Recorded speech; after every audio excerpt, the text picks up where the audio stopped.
Fox 5 News this morning. Local, Las Vegas. You might be in danger while walking to your car. Yeah, find out why you should never run when a stranger approaches you. All right. Hey, everybody. Happy Monday to you. Welcome back to Fox 5 News this morning. Taking a live look outside right now. Where is this? It's Atlanta. Yeah. Very good. Les, is the weather good there today? Yeah, looks like it's pretty good. I know they have a lot of humidity there. My sister lives out in Atlanta. I've never been, though. Can't wait to go. All right, guys, at 7:43. So danger can happen anywhere. You know that. You hear it in the news everywhere, even walking to a store or to class. So how can you avoid being a victim? Well, author Ray Ransom, Dr. Ray Ransom, that is here with more on what to say or do if you're approached by a stranger. Doctor, thank you so much for being here. How you doing? Thank you. I'm doing okay. Thank you. You know what? You have an interesting background. Why don't you share with our viewers now why you decided to go into this line of work? Originally, when I was 7 years old, I told a grandmother I'd become a medical doctor. And in trying to keep that promise, I ended up doing things that were good for a long time. But I was bullied at the age of 12 and decided not to be bullied anymore.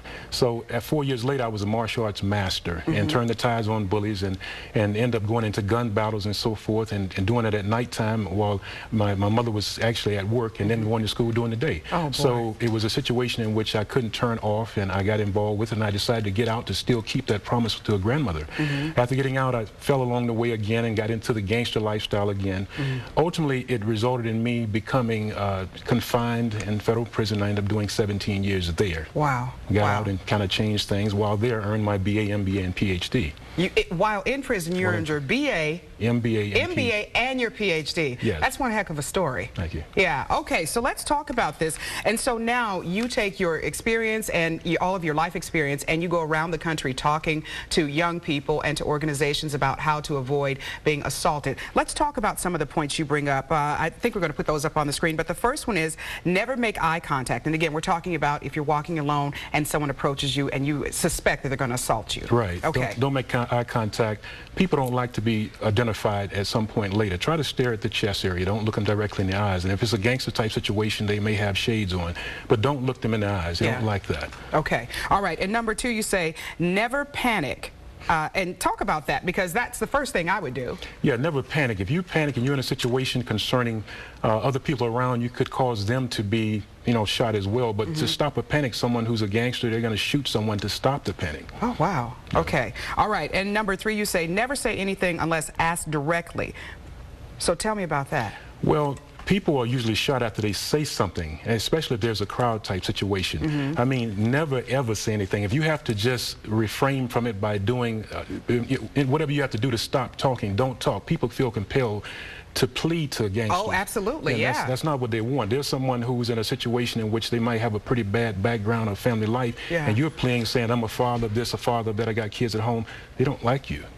And they don't want to hear that. They don't want to hear that. Okay, you're saying everything that I think everybody would say. That'd be the first thing I'd say as a mother. Be like, I have a child I have to take care of. But you're saying they don't want to hear that because they don't have it. Exactly. Okay, all right. It makes sense, actually. Yeah. And now the last one, you say never run. These are all instinctual things that you're saying don't do. Right. Don't do that. A gangster will shoot you in the back. If you run and get away, that's a problem. You've identified that individual. You get away. They don't want you to get away because they could get caught at that point in time. They will shoot you in the back. Right? Yeah. Let's talk about the organization, Doctor, that you talk to and speak to, and what are some of the responses that you get from either the organizers or the kids, most importantly? Kids in prison don't realize what they're faced with. They don't see the end result when they're in these gangs and things like that. And they're in there and they can't do anything about it because normally at that point it's too late. Yeah.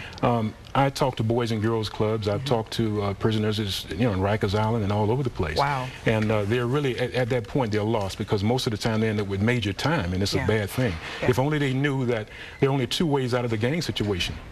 And that is prison and in a pine box. Oh. And 48% of the crime is committed by those members in gangs. Yeah.